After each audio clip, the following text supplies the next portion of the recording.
Let me also take this across now to Delhi Health Minister Satyendra Jain, who's joining us on this broadcast on the worrying spike that we've been seeing in the national capital as far as coronavirus cases go. Mr. Satyendra Jain, thank you for joining us here on India Today. अभी जो हम देख रहे हैं, जो Covid surge है दिल्ली में, क्या दिल्ली पूरा प्रिपेयर्ड है? हॉस्पिटल्स में क्या बेड्स है अभी ये सर्ज के लिए? देखिएगा, जो तीसरी वेव चल रही है, इस वेव के अंदर अभी तक हमने ठीक से मेंटेन किया है और लगभग 16,000 से ज़्यादा बेड दिल्ली के अंदर टोटल अवेलेबल कराए गए हैं कोविड के लिए, जिसमें से 50% अभी भी वैकेंट है। परंतु एक थोड़ी सी समस्या जरूर आ रही है कि आईसीयू बेड्स की दिक्कत धीरे धीरे बढ़ रही है और उसके लिए हमने अभी 2 दिन पहले मीटिंग की थी केंद्र सरकार से एंड दे एग्रीड के 750 आईसीयू बेड वो बढ़ाएंगे।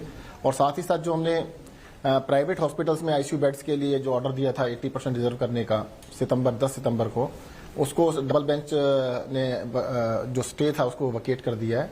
तो उसके बेड्स भी लगातार कुछ बढ़ रहे हैं और 2-3 दिन में वो भी अवेलेबल होंगे। ये सिचुएशन कंफर्टेबल 3-4 दिन में हो जानी चाहिए।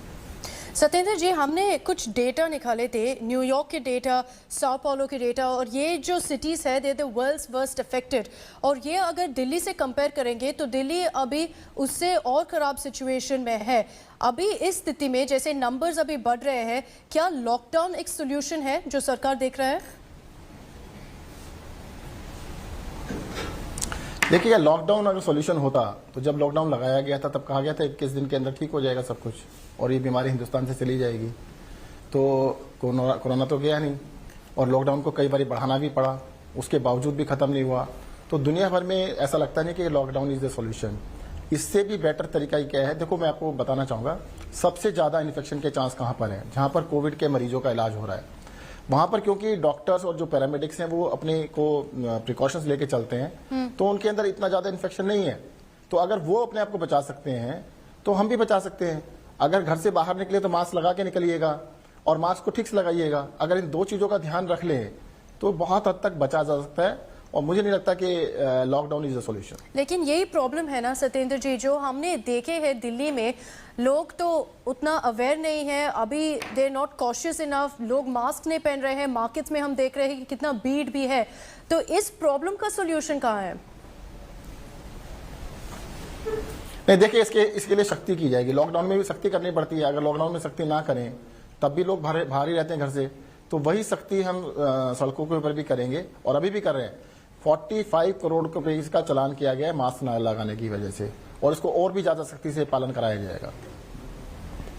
सत्येंद्र जी, जैसे हम अभी डेटा देख रहे हैं, दिल्ली से केसेस बढ़ रहे हैं लेकिन डेथ टोल भी बढ़ रहे हैं, इसके लिए क्या वजह है?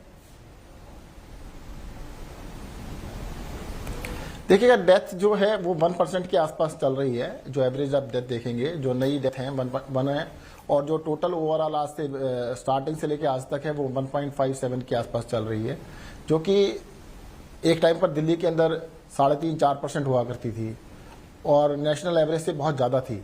आज नेशनल एवरेज के पास है बिल्कुल।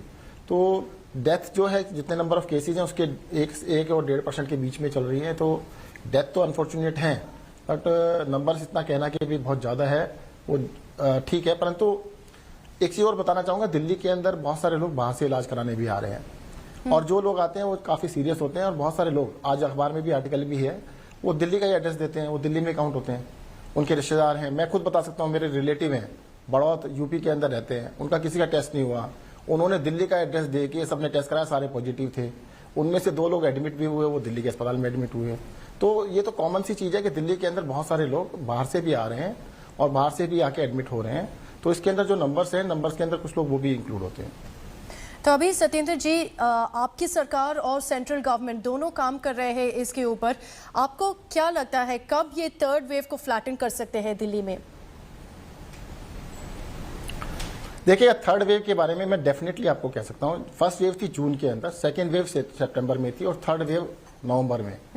देखिएगा, मैं पिछले 1 हफ्ते से कह रहा हूँ कि we are on the peak of the wave.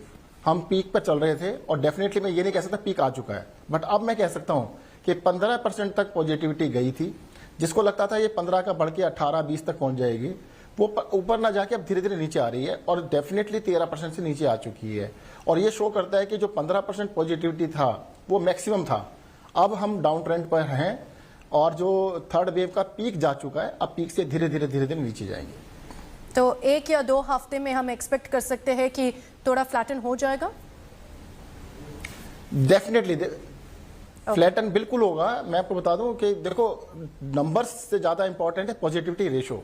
Positivity ratio बढ़ते बढ़ते 5% से बढ़ना स्टार्ट हुआ था, बढ़ते हुए 15% तक गई थी।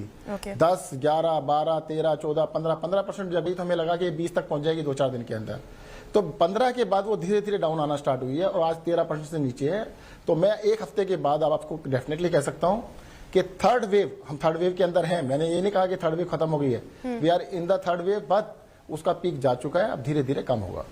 Okay. Mr. Satyendra Jain, thank you for joining us on this broadcast and taking all of our questions on the coronavirus crisis in Delhi. Thank you, sir. So the Delhi Health Minister there stating categorically that in maybe a week or 2, things will be under control in Delhi, also saying that the government is doing everything they can to ensure that we tide over this third coronavirus wave in the national capital. Hello everyone, this is Rahul Kamal here. Hope you enjoyed this video. For the latest news and analysis, like and subscribe the India Today YouTube channel and don't forget to press the bell icon to stay updated.